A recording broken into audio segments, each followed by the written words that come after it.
that kind of standardized production is what frustrates the market. And then people stop wanting to buy from you because they never know what's coming. Xinjiang, Chinese production. The Chinese know how to produce. I went to China to try to understand this whole model.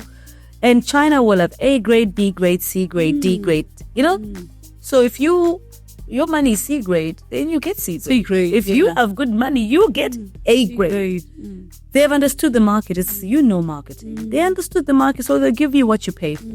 So the price is right for the quality, right? So you will have some of us, because we are producing at micro level, so we have to peg our prices high because each item then goes into the bigger cost. And then you're like, ooh, $80. Then when person gets that $80 garment, like, hold up. I could have sent someone with that money to the US or whatever. I would have got 3 things from TJ Maxx or Ross or whatever. Yeah, Ross. Exactly. So it is that we have no standardization of production. We can't allow 1,000 production houses across the country. If we could centralize.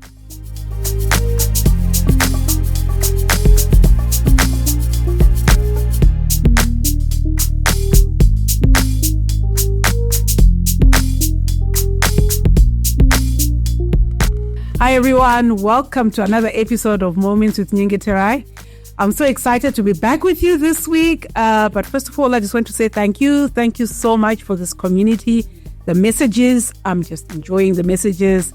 Thank you for subscribing. Thank you for sharing. I had one lady who said a friend of hers shared one of the Moments with Nyengeterai we had 2 weeks ago in their group, and that's how she started following. So thank you so much, and please continue to share, and I'll continue to bring the guests that you want, talk about the topics that you want us to bring.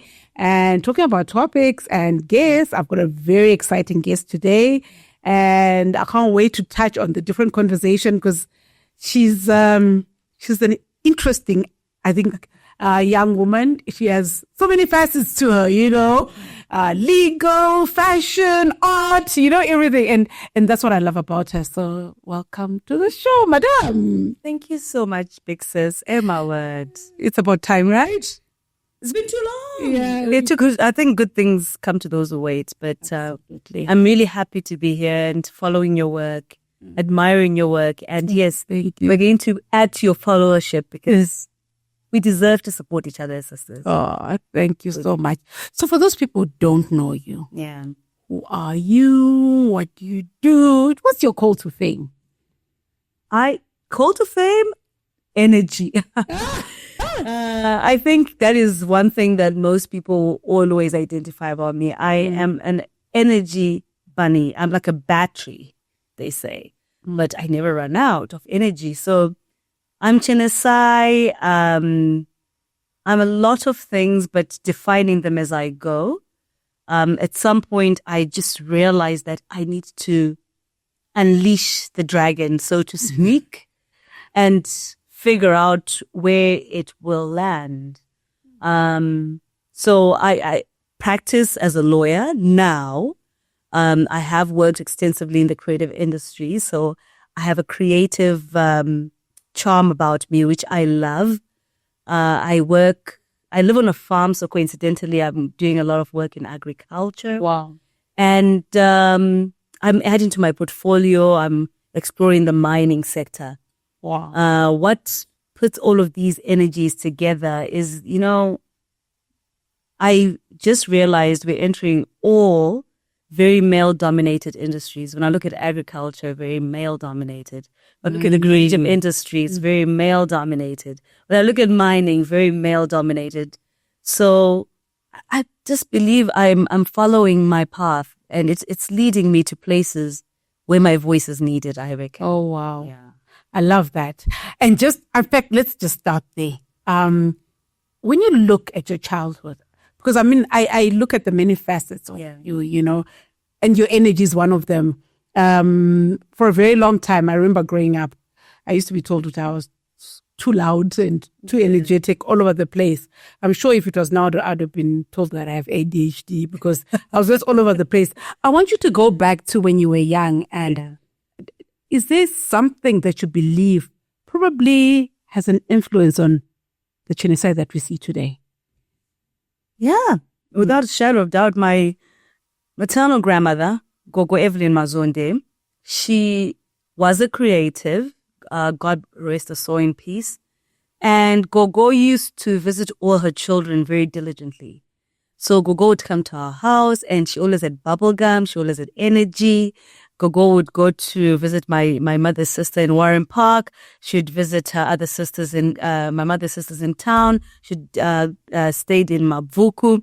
She would literally go to everybody's house. That for me was absolutely amazing. Wow. And she would make time to come and we would all crowd around her and always had bubblegum for us. And just, I think she was warm.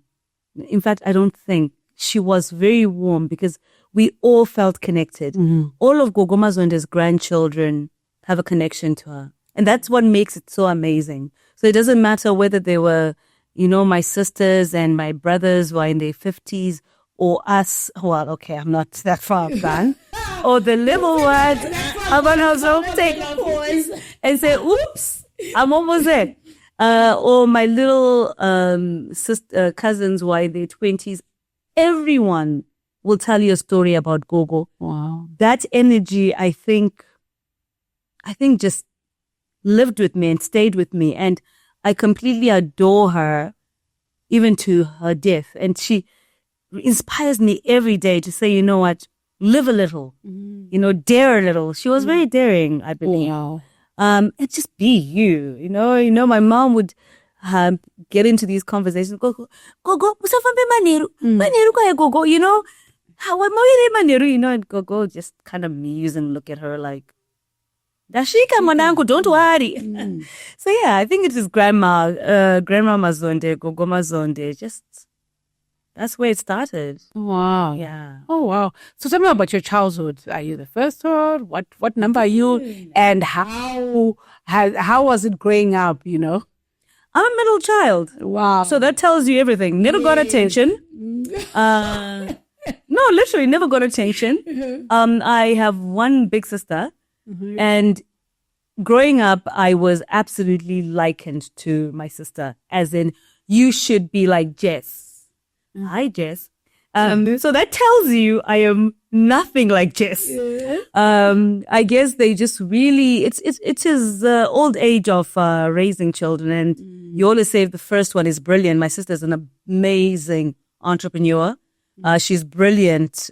She's all around, very creative, very entrepreneurial. And so, yeah, I just grew up being told, you should be like Jess. Then I went to Monte Cassino, where Jess was a star child again. And it was, you should be like Jess. So, growing up, I don't really feel like anyone ever saw me. I didn't have an identity of sorts, except I am Jess's little sister, And it never really mattered, I guess, because I adore my sister and I wanted to be like her. And that's how we all grew up, always emulating to be like someone else. I guess when we got separated later on in life, she lives in the US now. I started then trying to grapple to find who am I? Because now I'm away from people who know Jess. So you start thinking, who is Chenesai actually? Because all your life you should be like Jess. So you're like, okay, so they'll describe me like Jess. That's good. Right? But no, when you go into places, new places where there is no Jessica. They don't know her. The question is, who are you? So that's when I started trying to, and I'm still trying to, I say that because I think it's an active process and it's a non-ending process. And I truly, truly believe it's a journey. Yes. Not a destination. Who is Chenesai? And you're finding all these little quirks, all these ugly things and all these beautiful things and all these ugly things. And it's like, that's where I am, that's the majority of growing up. But I grew up in a pretty much creative household. My dad is pretty much a creative. My mom is a free spirit. She just doesn't know it. I believe she's a free spirit. And we used to sing, make tunes, dance, and we grew up in a big house with my mom, my dad's relatives. We grew up around people. My mom loved people. Oh, wow. So that's where I get it from. So we always had people at our house. Whether it's for a party or whether holidays. So that's just it. We grew up around people and we learned to love people as a thing. Wow. Yeah. So growing up and then you become a teenager, when did you, because for me, what really fascinates me is that you're a lawyer. Yeah. Right? Okay. What led you, first of all, to study law? Did you study in Zim? And then how did you get into like fashion? Because I remember the first time I met you many years ago, I actually knew you as a fashion. That's all I knew. I actually thought that's all you did. Yeah. I then found out that and I was like, oh, you are a lawyer. But literally, I only thought you used to do fashion. So tell me about how you actually practiced law, but you're in fashion, and how has that journey been? I reckon it's that notion that, embedded in us at the back of our hearts and heads are those qualities that allow you to be a free spirit. I think I'm a free spirit. And I say I think only because you can't totally know who you are. People do tell you. So in my mind, I am this free-spirited. I've been told rather fidgety and energetic because I'm always thinking about the next best thing. And I get nervous sometimes. My thoughts make me very nervous. Why law? I've always thought if there is anything that can change people's minds, systems, and processes, and understanding those systems and processes and finding out where your voice fits in all of it, and then building that up into a community. So law has essentially allowed me to do that. It allows me to get into the creative industries and realize that without systems and processes, none of us are going to make money. We're going to be broke. We are going to be broke. So as a practicing creative, my ambition, if I look at the projects that I worked under, with, and for, they always kind of touched on the bigger, on the bigger scale. My voice in fashion through the fashion lens. I remember going to Samburu, a village in Kenya, and meeting with the Samburu women, and we did a project of my voice in feminism through the fashion lens. Samburu women speak Samburu, they don't speak Swahili, so there was a language barrier. But I will tell you what connected me and Mama Vincent was the fashion. We were knitting bags, they weave, and painting on bags, words that define who they are. So fashion is a language. It is beyond just clothes. It is a language. It allows us to express who we are, where we want to go, and it tells a story, right? So what we wear is not just what we wear. It's who we are without even knowing it, right? They say you don't judge a book by its cover, but pretty much the world works like that. Literally. The world works like that, guys. You walk into a room, the first thing they're going to look is, what are you wearing? How do you look like? So let's debunk that. People judge you by your cover by the... And that's how I went into law as a tool to instrumentally change communities and society. I started off with the creative industries because I think I love designing. My grandmother, as I say, was a creative. And we spent a lot of time with our showgrounds at the African village where she used to sell her knitwear, her jerseys, her crochet. So I grew up around a lot of that fashion and style. My sister was very stylish as well, very, very, very stylish. So I grew up around that. My sister, my mom's sisters, very stylish beings. And after I completed law, I wanted to go into policy. So I did apply to a couple of universities. I applied to Harvard, Melbourne, and what's that other university? Cape Town. Oh, that's where I went to UCT. Ah, look at Many donkey years ago. And I wanted to go into policy and administration, tying the law together. And at that point, I was practicing through Honey and Blackenberg. I got into the universities, but I needed the money. You know, we were a young couple and just trying to start out, and the money just wasn't coming right. And then I had gone to University of Pretoria and had built really strong bonds with my professors. There was a program that Dean Haynes, rest in soul in peace, always says, Chen, you should do international trade and investment law in Africa. He kept saying to him, why? He's like, you talk about policy, you talk about wanting to go to Harvard. I think I wanted to tick a box. You want to go to Harvard, you want to go to Ivy League, etc. But I think you should consider this program because it opens your lens to Africa and it gives you a depth of understanding of what's going on in our trade and investment landscape. So I had applied there, but it wasn't really my first choice, to be honest. Then I got in. Not only did I get in, because I'd cooned my initial degree and I really had a good resume behind me. I got a scholarship. Wow. I got a scholarship from Absa Bank to study international trade and investment. So off I went back to University of Pretoria, and he was absolutely right. That program opened my eyes up to all the quirks in our trade space, all the problems in our investment spaces. It is offered through University of Western Cape and University of Pretoria, but it is delivered by professors from the IMF, World Bank, World Trade Organization. So real life practicing practitioners come in and give us lecture series, the different spaces affecting trade and investment. So it's not theoretical, it's very practical. So we got to meet some of the greatest minds in that space. And of course, it opened me up so much.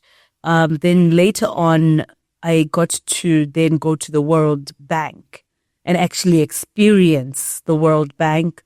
And all of these things, remember, are at the back of my head. As I look at the trade agreements, I know them, I understand them, I studied them, we used them. So it's not just theory for me. It's the practice of taking something from this is the object, how do we convert it into a substantial value chain?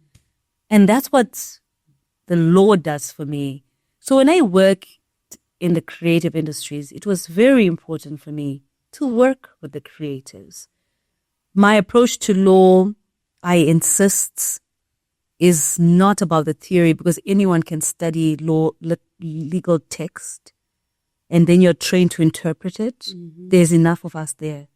But very little will understand what needs to be in the legal text. Back to that, I wanted to do policy and administration.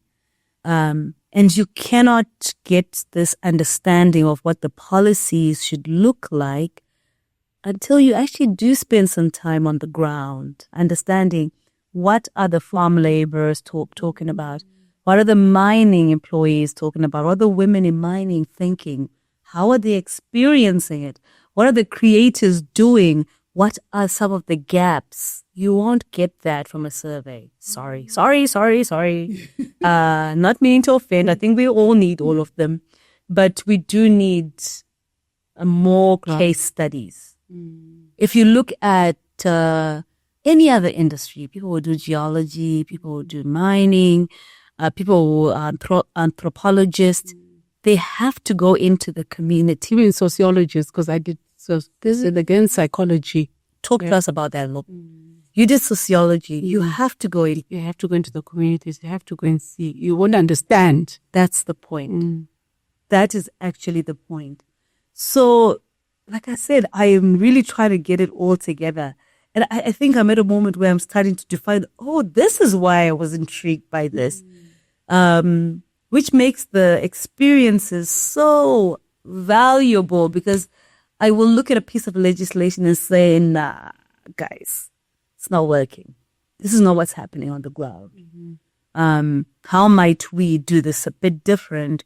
Because this is what is actually being experienced on the ground. So it's taken the whole value chain, very big on value chains. I think we're in an era where we need to define value chains, you know, and it's important to understand that a product moves from A to B to C to D. So if you don't have the B, you can't get into the D. Can't. So yeah. What are one of the biggest challenges that you see now that you're there, you're on the ground, especially I think, I am sure, I'm convinced, we must have issues with value chains, especially in Africa, especially in Zim. What are the biggest issues that you're seeing and how do you think you can get around it with what you're doing? Perhaps the frustration is there's not enough people who appreciate that we need to understand the value chain from the bottom up. A lot of us want to be in the office.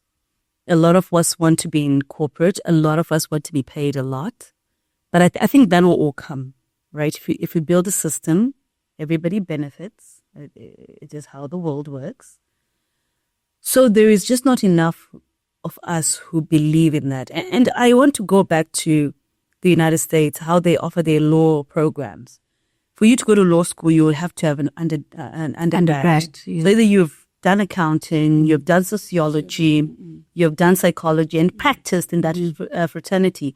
So when you go into law, you actually understand what it is that you're trying to change. We go straight into law school. That's an underpinning of what are the problems in the different sectors that we actually like. Okay. So for me, it would be, let's say I would pick an industry, I would do an undergrad in farming law or mining law or whatever, engineering, in fact. So you do your undergrad engineering, then you go and do law. So you become a lawyer who understands the space of engineering and can intentionally and purposely influence its turnaround. What do I feel some of the challenges are? And you know what? I think these are moving obstacles, but I really feel at this juncture, it's not enough of us paying attention to the A's and the B's. Oh, we've got D's, all right. So we've got some really brilliant people in the legal fraternity, and I've got so much respect for them.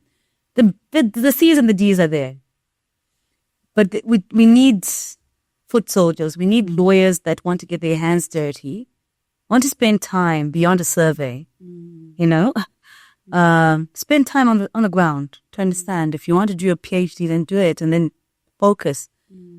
But that's what I feel. I feel we don't have enough people understanding what actually needs to be done in order for us to systemize change for women in mining, change for women in agriculture, and change for women in the creative industries. We just don't have enough people who sit down with these women, not beyond just sit down, but spend time with them in the environment.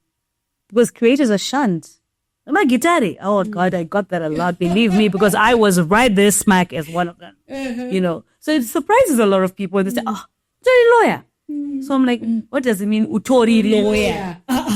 I think wasn't it enough for me to just be a creative? Exactly, and I think that's as we're evolving.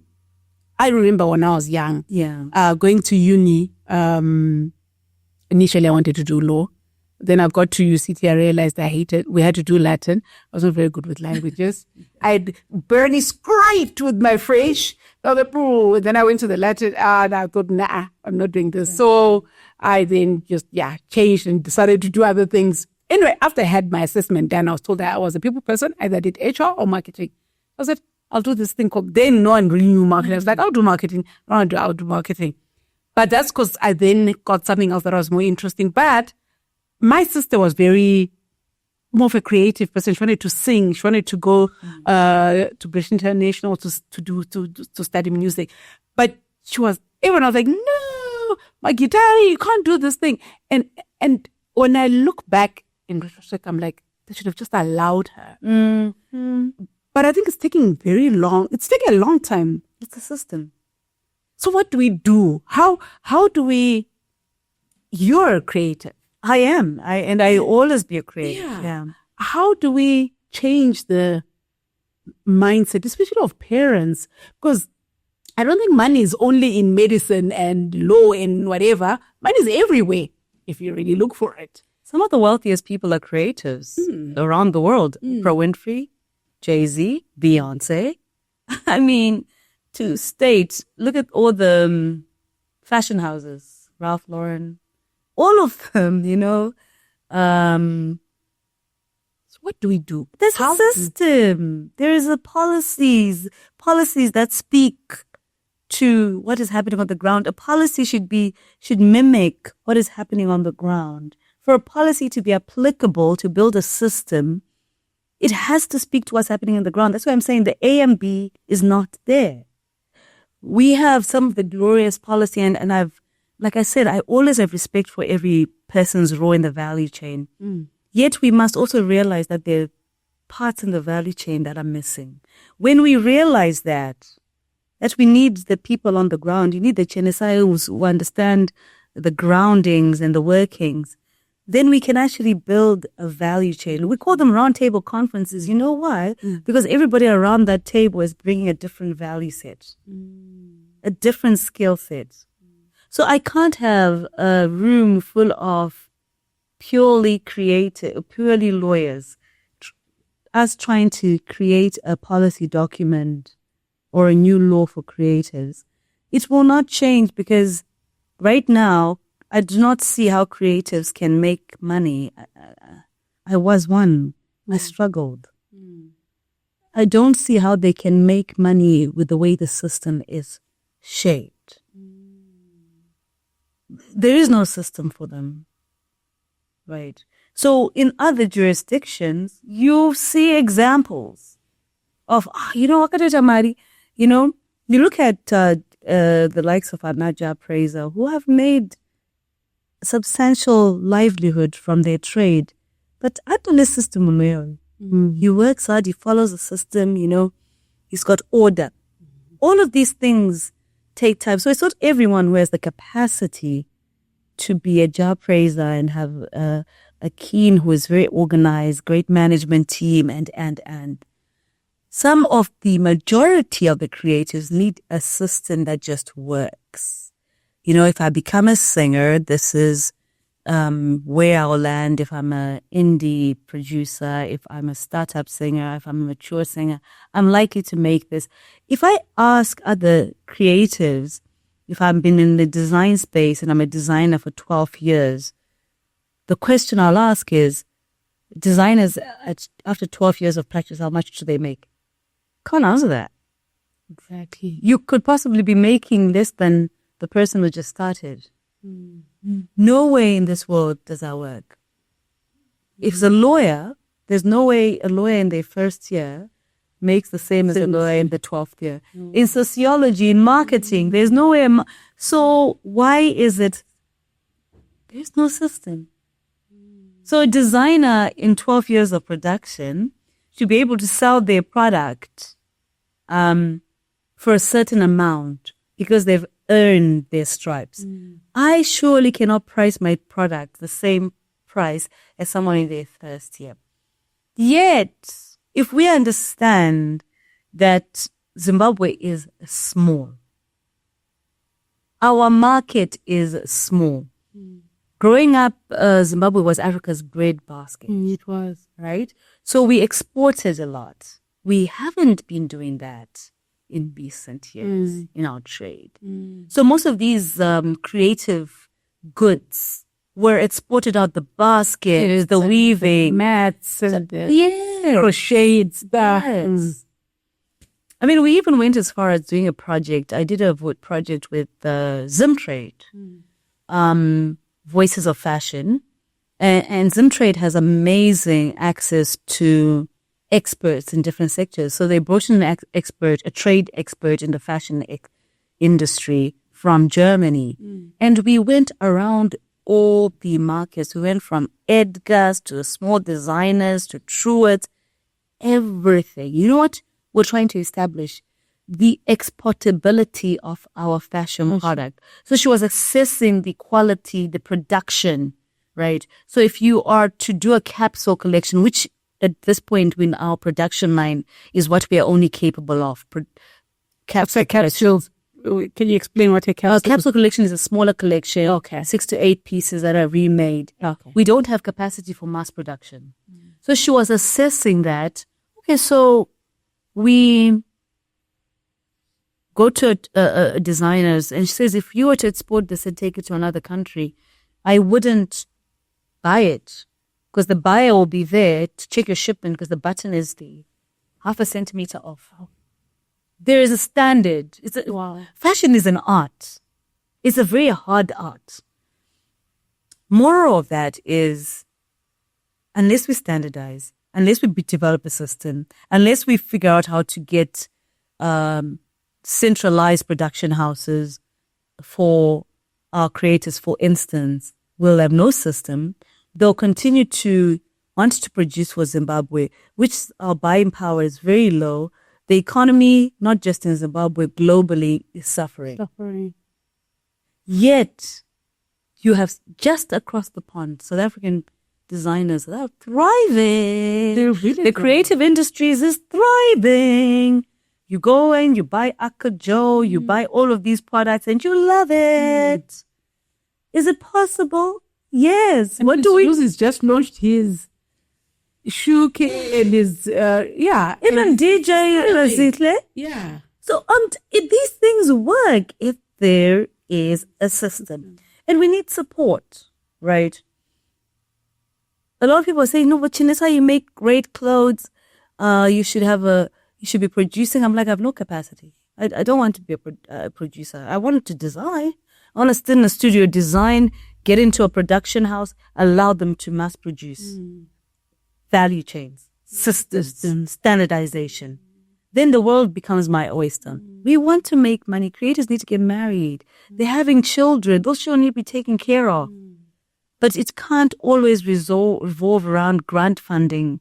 It needs to be profit-driven systems. But now what do we do? Okay, let's say, we have the systems in place, but what do we do with all those bags that are coming out of China, wherever, Mabero, it's everywhere. What do we do? Because I also feel it's one of those things that are killing the industry. I mean, last week, I went to Westgate. I haven't been to Westgate in years. Went to Westgate and I saw Truers and I actually laughed. I was like, Truers is 300. I mean, that's literally what I said. And the girl that I was walking with said, yeah. And I was like, who goes into Truers? And literally, I sat there because I'm a marketer. I sat there and I wanted to see how many people. And 1 hour later, not a single person went into that shop. But literally 2 doors down was a shop that had a lot of these imports, probably Chinese, very cheap, but you can tell the fabric is not good. You can say, I don't know how many people had walked in there. So what do we do in a country? What do we do? What are the solutions to that? Because I feel like that has also killed the fashion industry. No, I think you're spot on, sis. You're right. There is no standard. When you don't have anything that's standardized, people end up shunning it. So as a designer, some of my drawbacks and how I let my own clientele down is I could make, and I wasn't making them because I was also keeping a day job to keep some sanity over my expenses, is that the production was not consistent. So if you're not there, the production house, Zimwe, one dress will come up with a big sleeve, the other one with a small sleeve. So what they saw on the picture is different. You frustrate people because there's no standardization. So we can't entirely put this on the people of Zimbabwe. I think we were just talking when I walked in here and you said, that girl, Pemboka, that she makes some, I would wear those. And I will tell you, when it comes to quality, Pam uses fabric in a way that you might not even understand. What the heck does she make that? She is good at her production. It's neat. It's done well, But people say, oh, no, she's expensive. No, she is not. She's looking at a value chain. She's paying good money to a good tailor so that they can bring out this product. So you wear it, you will see Pem's dress and then want to replicate it downtown. And there's nothing wrong with those tailors downtown. I think they're also just trying to hustle to make the next buck, right? Then you look at even Zoza collections. Oh, my word. Amazing. Quality, quality. And it's standardized. So I've now on my second tracksuit, slowly about to go into a third tracksuit. How many tracksuits could one have in one winter? But it's because the one I ordered looked so good. The second one I ordered looked so good. That kind of standardized production is what frustrates the market. And then people stop wanting to buy from you because they never know what's coming.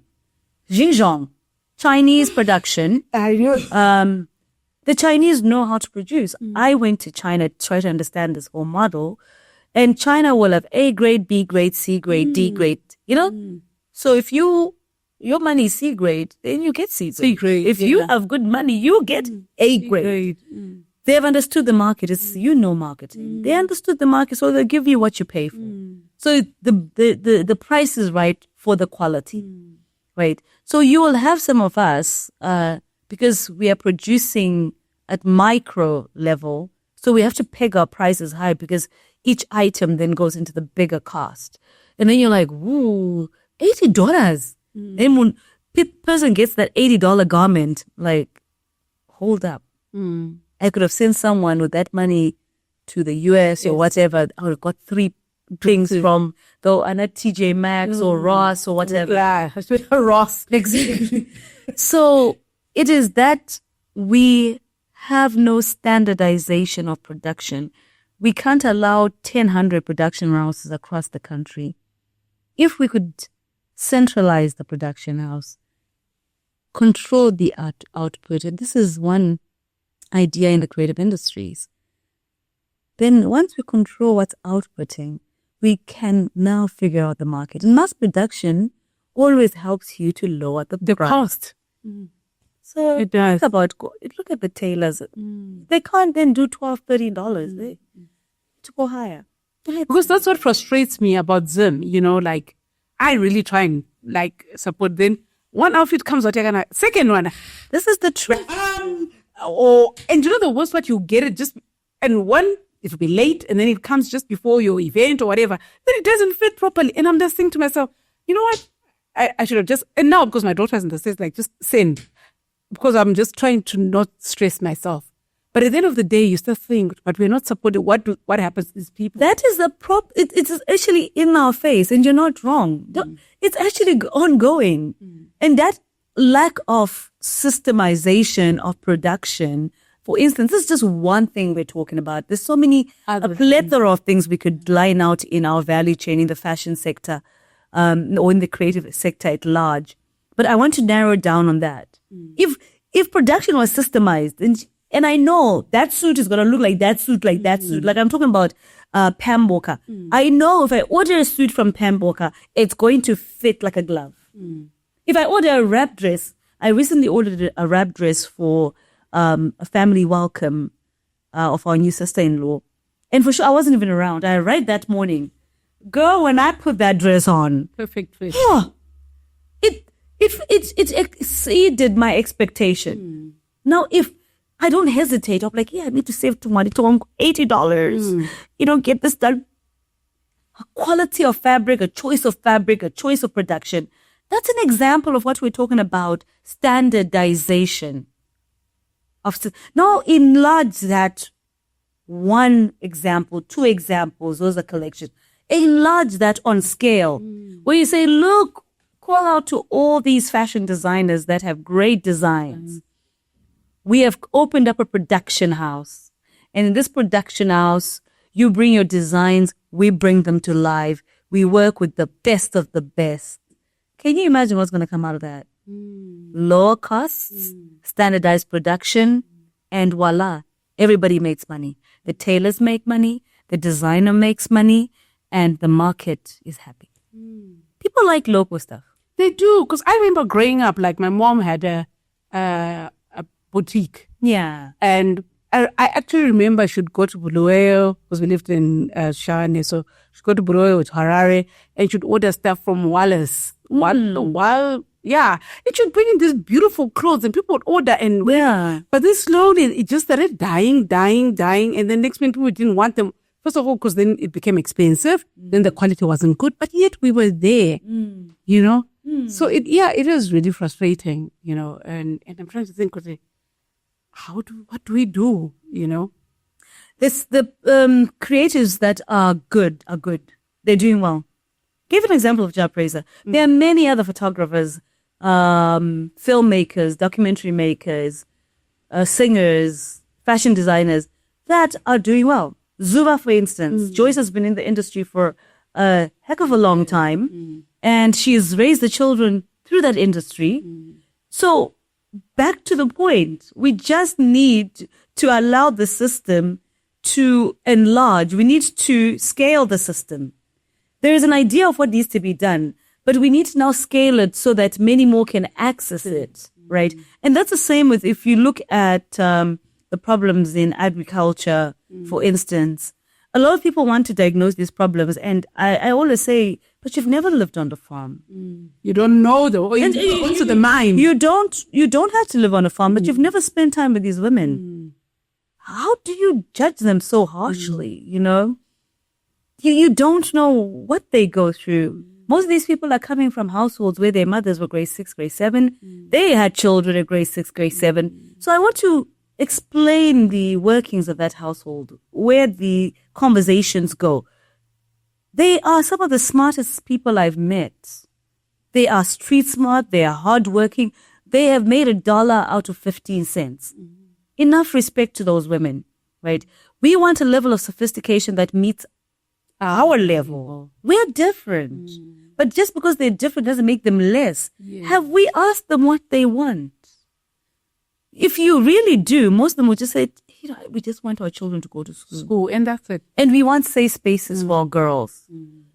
We don't want them to get pregnant at an early age. So we want to build safe spaces. Those are difficult to establish, safe spaces in the farming communities. Why? Because the farm laborers work very long hours. So the children walk very long distances to school, on average 3-4 kilometers a day, 2 from 8 kilometers. They get home, the parents are still at work. They have to fend for their little siblings. They're home alone. And because shift work, sometimes they're there with other workers that have finished. The rape rates are high. The involvement in sexual activity is high. These things are reality because of a system. Is this what their women want? No. Is this what the little girls want? No, they don't know any better.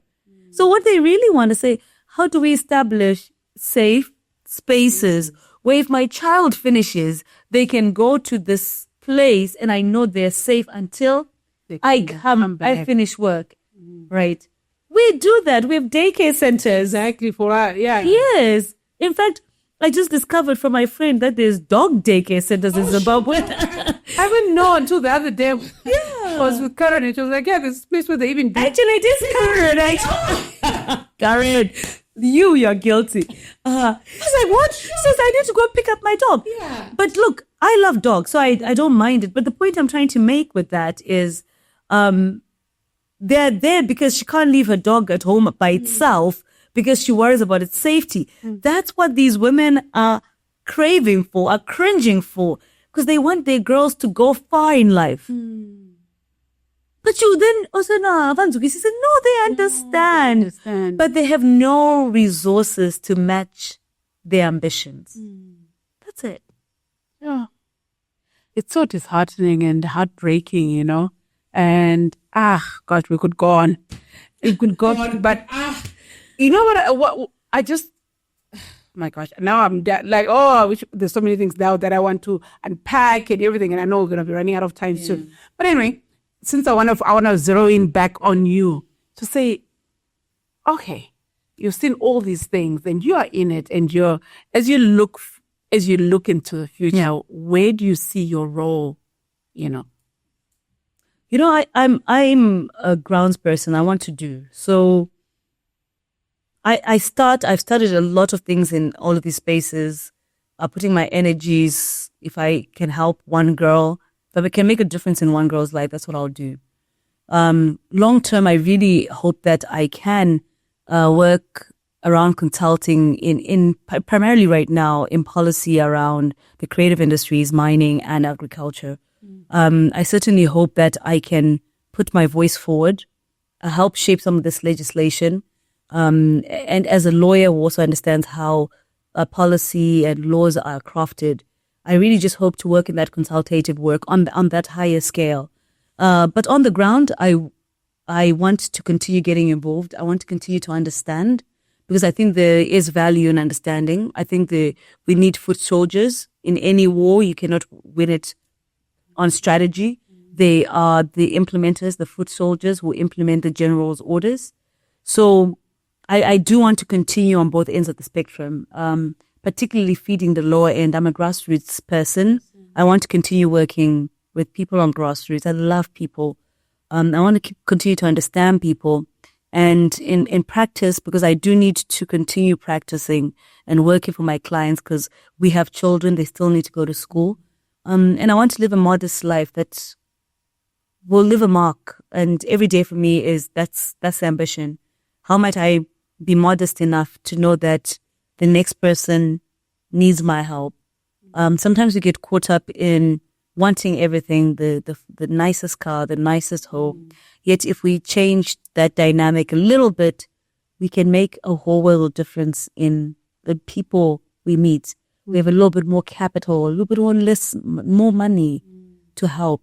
So in the future, I certainly see myself as a bridge between these two ends, the grassroots and the legislative framework. How might I then, be called more to consultative platforms where we can talk about meaningful policy, laws around these sectors? And I don't know if I can add another sector. I'm getting a bit old now. My energy is not infinite. So I think I'll stay with these three and marinate them and see where it goes. Wow. Yeah. How do you manage all that, like family? Being a wife, being a mom, being a lawyer, how do you manage that? And when you get home, how do you relax? I can give you an example of this week has been intense. Because you always have to be in different places in one day. I can be in 3 different spaces. I can be in one breath in my office, talking to my precious clients and trying to resolve some of the issues that we have at hand. The next minute, I need to do a client visit at site, talk to girls and kids at school to inspire them. The next minute, I've got a rugby match for one of our sons with the other son. And I go there, I do my 20 minutes of powwow and screening. Next minute, I'm back in the office. The next minute, I have an obligation to the community. I need to attend something. How do I do it? I really feel like you need to want to do it. And just the other day, I came up with something that said, you can't compete with someone who's having fun. Because in every role that I play, I'm actually having fun. I absolutely love being at the sidelines. I always laugh and I said I became a rugby referee. Because I wanted to be able to talk to my son thoroughly about the rugby game. Like, that play, man, that was not good. Why did you do that? That was not a good score. Why, I want to have that conversation with my sons. And I want to get home and be wholesome. How do I relax?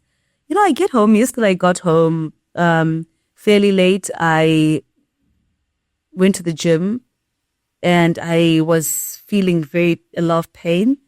So I got home and my sons were around the fire watching a rugby match. They're watching Gray play some other school. And we sat, and so I was asking how was our school, and they were trying to be generic about it. And then I said, I need to eat.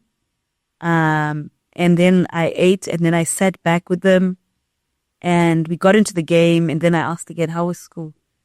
And then my little son was saying, oh, Mom, this and that. I was like, you know what? How I relax is just home, the children, and really realizing life is an ongoing experience. Simba mat, reno sinyo. Just realize that and just keep going, Yeah, exactly. When you get tired, rest. That's exactly right. That's how simple it is. Most people don't like to rest. Yeah. If I were to ask you what's your favorite color right now and why, what would you say? Black and white. Is that a color? Yeah, there are two colors. But that's my favorite color. Really? I like black. You know why? Because you can do anything with it. With it. Yeah. Absolutely. So you will, if you look through, I wear a lot of black. Because I think everything that is simple and basic, and black is a color in different shades, you can do so much with it. And that's why how I look at the world and how I look at people. You know, no matter how dark, no matter how light, you can do anything with it. Absolutely. Yeah. Absolutely. And your favorite animal and why? I like dogs. I've got several of them. I've got over 8 dogs. Why? Because I think dogs are so good. They're loyal. They've got little good hearts, and I actually feel they're expressive. I've had my little Jack Russell. His name is Mambo. I don't know, it's Mambo. All my dogs have Shona names. It's strange. So I can tell when Mambo is unhappy. Wow. I can. The way he wiggles his tail, and they're so honest. And if you have a relationship, I can look in Mambo's eyes and tell, something is off. Oh, right. So I love dogs because, we don't speak the same language, but with any animal we don't. But they somehow find a way to express it, and I'm so close to them. And they're fearless. My Rottweiler my Jack Russell fights snakes. I find him so brave, but I love dogs. wow. Yeah. No, They're loyal. I'm a dog lover. I've bitten by one, so I just like it. And dogs are very loyal. They are exceedingly loyal.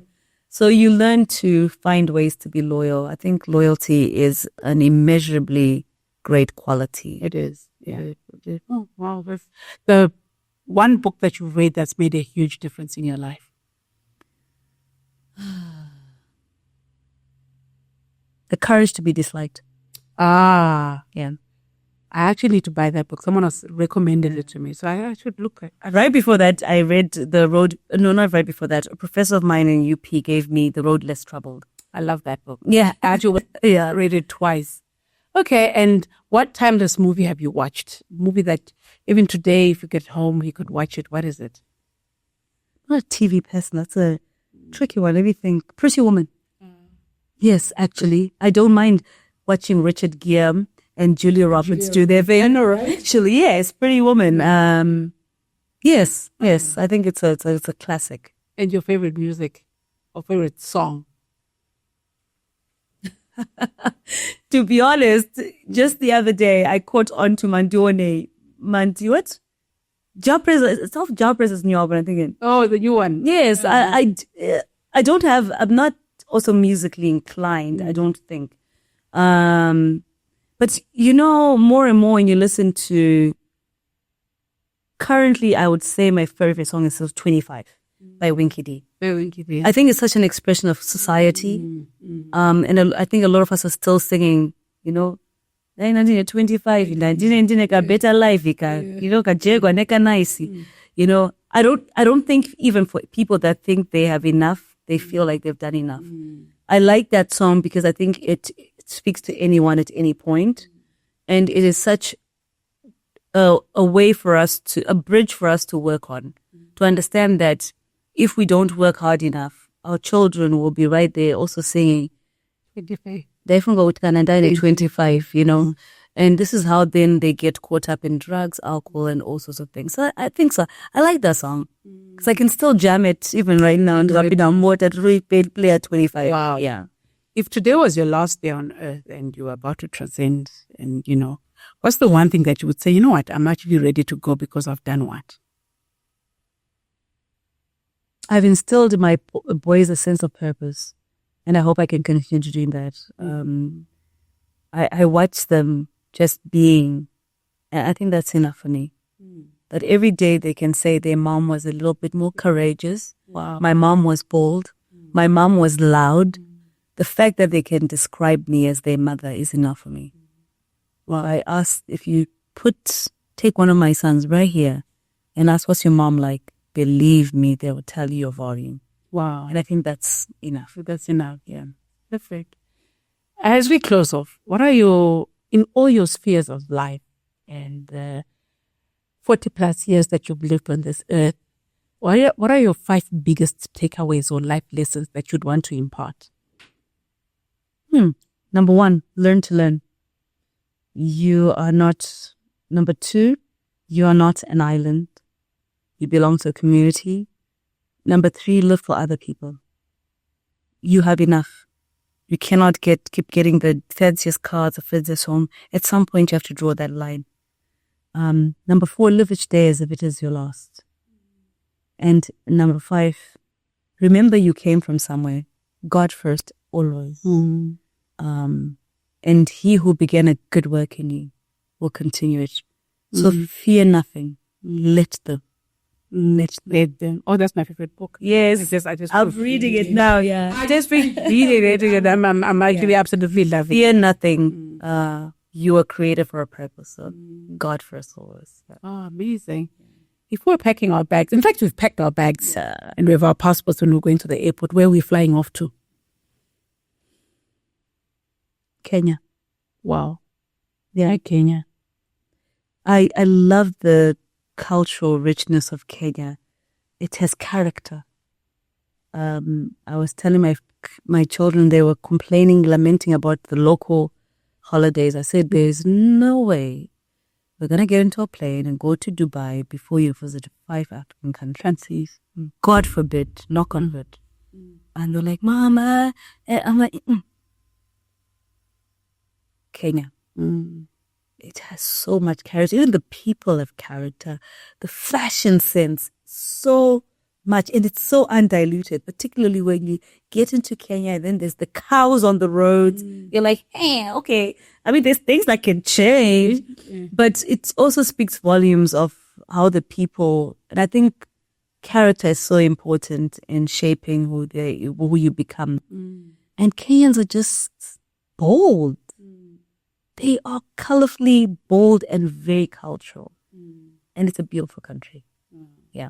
I love that. Yeah. I love that. So as we close off, what's your one message to our viewers as they're going into the week? Keep finding you. And you don't know you. So keep finding you, but be so intentional. Because the world is waiting. It's waiting for you. And each day, that's the opportunity. When we wake up at 5 a.m., it's like, Shen, what's up? Keep finding you. Keep finding you. Fantastic. So, as we're closing and we're going to the week, please do keep finding yourself and being intentional. And I think our word for the year in this community is intentionality. So be intentional about finding you. Continue to evolve. Continue to become.